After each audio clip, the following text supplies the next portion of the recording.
नमस्कार दोस्तों, मैं हूं आपका साथी, आपका दोस्त विजेश्वर निर्दोष। दोस्तों, आज के इस एपिसोड में हम बात करेंगे डार्क रियलिटी ऑफ कैंसर, यानी कि कैंसर का एक और पहलू है जिसके बारे में हम लोग ज़्यादा बातचीत नहीं करते। ज़्यादातर हम लोग बातचीत करते हैं कि कैंसर कैसे हो गया, कैंसर कैसे होता है, कैंसर में हम इलाज कैसे कर सकते हैं, क्या साइड इफ़ेक्ट्स आते हैं।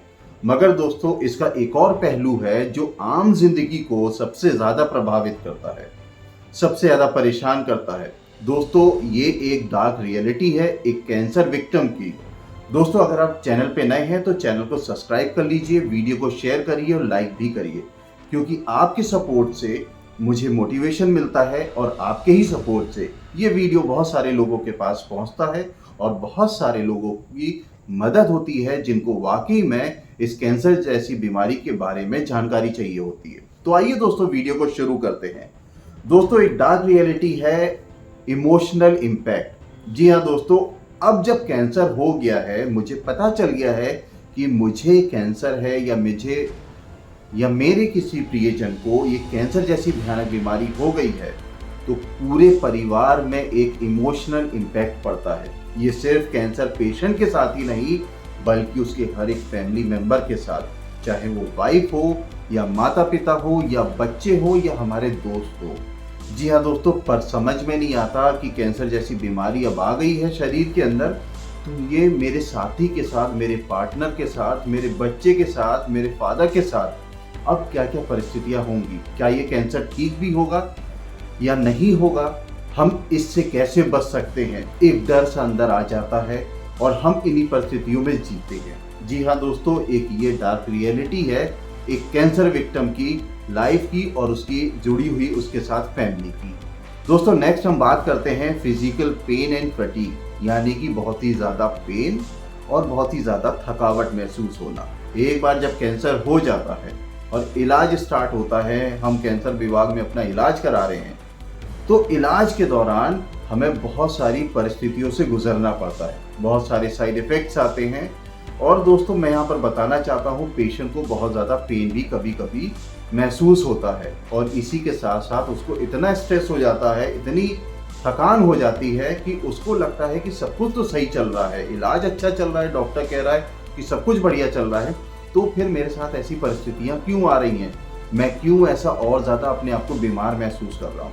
दोस्तों, ये महज सिर्फ एक साइड इफ़ेक्ट्स होते हैं। एक समय के बाद ये चीज़ें ठीक हो जाती है जब आपका इलाज पूरा हो जाता है, मगर ये ओवरऑल पूरे फैमिली के ऊपर इंक्लूडिंग पेशेंट बहुत ख़राब इम्पैक्ट पड़ता है। उनको ये नहीं समझ में आता कि हमारी जो परिस्थितियाँ हैं वो हमारे फेवर में है कि हमारे अगेंस्ट में है। मरीज़ हमारा ठीक हो रहा है कि और ज़्यादा बीमार हो गया। बिल्कुल स्ट्रेस वाला ये जीवन होता है दोस्तों, और बिल्कुल भी पेशेंट और उसके रिलेटिव्स नहीं समझ पाते हैं कि आखिर चल क्या रहा है। मगर दोस्तों, आपका जो इलाज चल रहा है वो डॉक्टर के अकॉर्डिंग एकदम ठीक चल रहा है और आपको बताया जाता है कि साइड इफ़ेक्ट्स आते हैं और आपको पेन और बहुत ही ज़्यादा थकावट महसूस होती है। मगर हम सुन तो लेते हैं, मगर उस चीज़ के लिए तैयार नहीं होते हैं। हम उस चीज़ को जब हम फेस करते हैं उसको एक्सेप्ट नहीं कर पाते, बल्कि दिमाग कहीं और चला जाता है कि कहीं हमें वाकई में बीमारी और ज़्यादा बढ़ तो नहीं की जिसकी वजह से हमें ऐसा महसूस हो रहा है। नेक्स्ट जो दोस्तों सबसे इम्पॉर्टेंट है, फाइनेंशियल बर्डन। जी हाँ दोस्तों, कैंसर का इलाज बहुत ही ज़्यादा महंगा होता है। अगर सरकारी अस्पतालों में इलाज करा रहे हैं तो ठीक है, बहुत सारी स्कीम्स हैं, मगर इसके अलावा जब हम कॉरपोरेट सेक्टर की बात करते हैं या प्राइवेट सेक्टर की बात करते हैं तो कैंसर का इलाज बहुत ही ज़्यादा कॉस्टली होता है। इंश्योरेंस होने के बाद भी कुछ चीज़ें ऐसी होती हैं जिनमें आपको अपने पास से पैसा लगाना ही पड़ता है। ये सारी चीज़ें आप करते हैं, मगर एक रियलिटी ये भी है इस कैंसर बीमारी की कि आप फाइनेंशियली बहुत ज़्यादा वीक होते चले जाते हैं, क्योंकि आपका अपना अजीज जिसको कैंसर हो गया है, आप सब कुछ करने के बाद भी आप उसका जीवन को बचाना चाहते हैं और बेहतर से बेहतर इलाज देना चाहते हैं। अब क्योंकि कैंसर का इलाज बहुत ही ज़्यादा महंगा होता है, तो इसकी वजह से हमारे फैमिली के ऊपर बहुत ज़्यादा बर्डन पड़ता है, जिसकी वजह से जो कैंसर विक्टिम है उसका मॉरल बहुत ज़्यादा डाउन होता है। उसको लगता है कि मेरी वजह से मेरे घर की परिस्थितियाँ, फाइनेंशियल कंडीशन बहुत ज़्यादा ख़राब होती जा रही है, और कहीं ना कहीं फैमिली को भी लगता है कि हम इतना पैसा तो खर्च कर रहे हैं पर हमारे को इसका रिजल्ट क्या मिलेगा, क्या मेरा अजीज़, मेरा अपना बच पाएगा इस कैंसर जैसी बीमारी से, क्या इलाज सफल हो पाएगा। जो ओवरऑल कैंसर की एक डार्क रियलिटी है, उसमें फाइनेंशियल बर्डन भी एक बहुत बड़ा रोल प्ले करता है, जो ओवरऑल हमारी हेल्थ के ऊपर बहुत खराब असर डालता है और हमें सोचने पे मजबूर करता है कि मैं अपना इलाज कराऊं कि बंद कर दूं। मगर जो हमारे अपने रिलेटिव हैं, हमारे नियर वन डियर वंस हैं, वो चाहते हैं चलो पैसा खर्च होता है कोई बात नहीं, मगर इस परिस्थितियों से बाहर निकलना है। ओवरऑल ये हमारे अंदर लड़ाई चलती रहती है। पेशेंट जो कैंसर विक्टिम है उसके अंदर भी ये लड़ाई चलती रहती है कि क्या करें क्या ना करें, कैसे हम फाइनेंशियल क्राइसिस से बचें, कैसे अपने इलाज को पूरा करें। मगर रियलिटी ये है कि कैंसर का जो ट्रीटमेंट है वो कॉस्टली है, और इसी के साथ साथ अभी तक जो हम बात करते थे ट्रीटमेंट में क्या कर सकते हैं, कैंसर से कैसे बच सकते हैं, मगर यहाँ पर एक फाइनेंशियल बर्डन की वजह से हमारी सोच भी थोड़ी सी डिफरेंट हो जाती है। हमें समझ में नहीं आता कि हम आगे चल के क्या डिसीजन लें। नेक्स्ट दोस्तों हम बात करेंगे इम्पैक्ट ऑन रिलेशनशिप। जी हाँ दोस्तों, एक कैंसर की डार्क रियलिटी ये भी है कि रिलेशनशिप पे इसका बहुत ज़्यादा गहरा असर पड़ता है। अब जब मेरे नियर वन डियर वन को कैंसर हो चुका है, वो एक कैंसर विक्टिम बन चुका है, तो लगातार हमारे अंदर ये बोध आने लगता है क्या मेरा मरीज बच पाएगा। कैंसर का विक्टिम ये सोचता है क्या मेरा जीवन बच पाएगा, मैं अपने प्रियों से मिल पाऊंगा।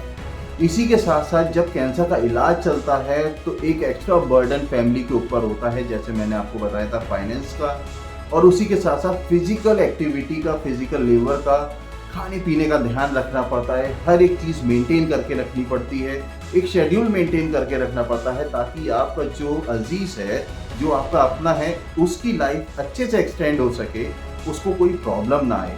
मगर दोस्तों कैंसर का इलाज एक दिन का नहीं होता है, ये महीनों सालों चल सकता है, जिसकी वजह से कई बार फैमिली मेंबर्स भी बहुत ही हताश हो जाते हैं, डिप्रेस हो जाते हैं, क्योंकि इतना बर्डन, इतना लेबर उनके ऊपर आ जाता है। इसी के साथ साथ सेम कंडीशन में कैंसर पेशेंट की भी बता रहा हूँ आपको, उसको भी ये गिल्ट फील होने लगता है कि मेरी वजह से पूरा फैमिली सफ़र कर रहा है, मेरी वजह से हर किसी को परेशानी आ रही है।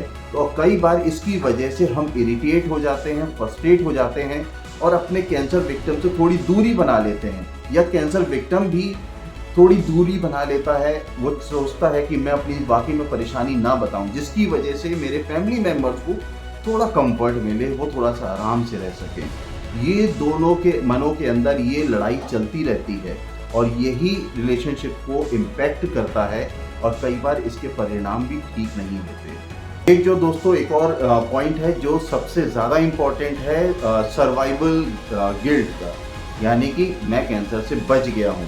तो कई बार पेशेंट्स से जब मैंने बातचीत करी तो उनके अंदर ये भी एक बोध आता है कि मुझे कैंसर हुआ और मैं बच गया। ये एक अच्छी बात है, मगर उनका नज़रिया दूसरा है।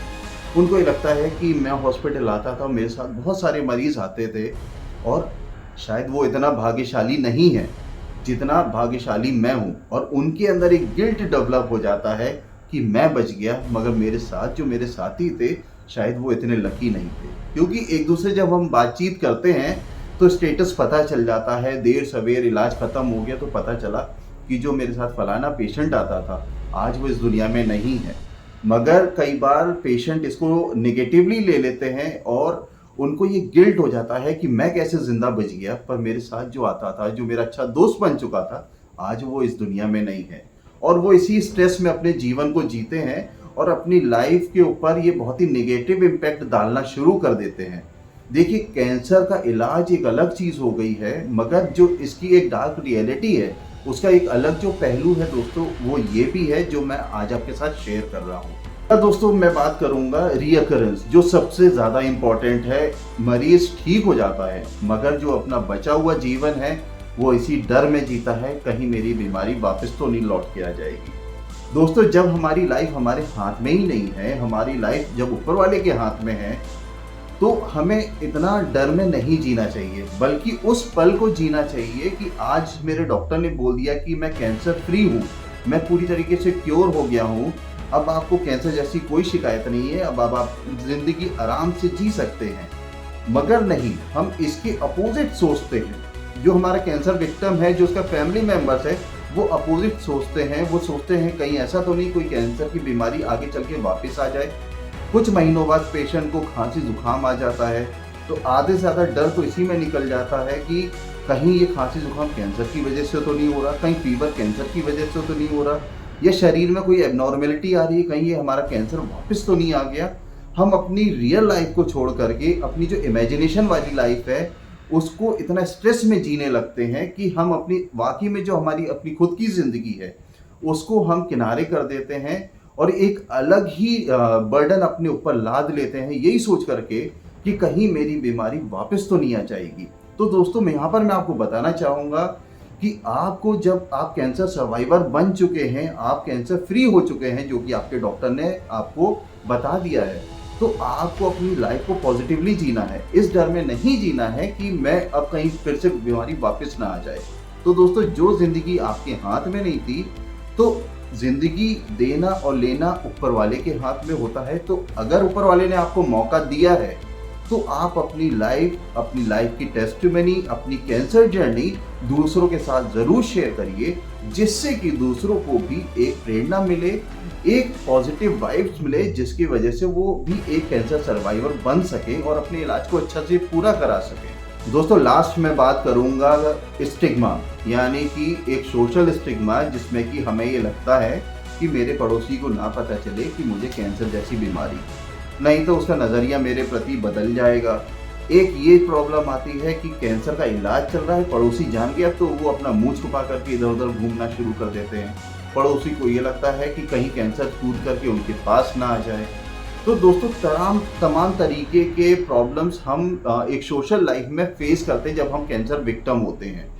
तो दोस्तों हमें इस चीज़ का ध्यान रखना है और खुद को भी इस चीज़ के लिए प्रिपेयर रखना है कि दुनिया में बहुत तरीके के लोग हैं, आप सबको चेंज नहीं कर सकते हैं, मगर सबके रिएक्शन को आपको अपने ऊपर पॉजिटिवली लेना है कि नहीं, मैं कैंसर विक्टिम हूँ, मुझे इस परिस्थितियों से निकलना है, दुनिया क्या कह रही है मुझे उससे कोई मतलब नहीं, मैं अपनी लाइफ को अच्छे से जीऊँगा, स्ट्रांगली जीऊँगा, अपनी फैमिली के लिए जीऊँगा, अपने फ्रेंड्स के लिए जीऊँगा, और जब मैं इस कैंसर की प्रॉब्लम से बाहर निकल जाऊँगा तो मैं दूसरों के लिए भी बहुत ज़्यादा हेल्प करूँगा कि वो कैंसर विक्टिम बने हैं और उसके बाद कैंसर की जर्नी को पूरा करें और एक कैंसर सर्वाइवर बने। तो दोस्तों आपको अपनी लाइफ को कैंसर के दौरान इस तरीके से सोच करके डिज़ाइन करनी है, ना कि आप कैंसर जैसी बीमारी को अपने ऊपर इस तरीके से लाद लें कि आपका खुद का जीवन ही बहुत ही खराब परिस्थितियों में चला जाए, क्योंकि आप ऑलरेडी एक कैंसर विक्टिम हैं। तो दोस्तों मेरा वीडियो बनाने का मकसद यही था कि मैं आपको ये बताना चाहता हूँ कि कैंसर की एक डार्क रियलिटी ये भी है कि हम इलाज के अलावा दूसरी चीज़ों पे ध्यान नहीं देते हैं, बातचीत नहीं करते हैं। तो इस वीडियो के माध्यम से मैं आपको ये भी बताना चाहता हूँ कि एक कैंसर विक्टिम और उसका फैमिली सिर्फ ट्रीटमेंट की परेशानियों से ही नहीं, बल्कि ओवरऑल अपनी पूरी फैमिली प्रॉब्लम से गुजरता है अपने प्रियजन, अपने कैंसर के विक्टिम को साथ लेकर के। तो बहुत सारी प्रॉब्लम्स फेस करते हैं जो हमारे कैंसर विक्टिम्स होते हैं, उनकी फैमिली होती है। तो दोस्तों शायद मैंने आपकी कुछ प्रॉब्लम सॉल्व करी होगी। उम्मीद करता हूँ कि आप अपनी बीमारी को पॉजिटिवली अपने ऊपर लेंगे और इन सब परिस्थितियों से निकलेंगे और दूसरों को भी अवेयर करेंगे। दोस्तों अगर आपको मेरा ये वीडियो पसंद आया है तो इसको लाइक कर दीजिए, शेयर कर दीजिए, सब्सक्राइब ज़रूर करिए और दूसरों के साथ ज़रूर बांटिए, ताकि हम और आप एक दूसरे की ऐसे ही मदद करते रहें। तो दोस्तों मिलते हैं अगले वीडियो में, तब तक अपना ध्यान रखिए, सुरक्षित रहिए और अपने समाज को भी सुरक्षित रखिए। नमस्ते, जय हिंद।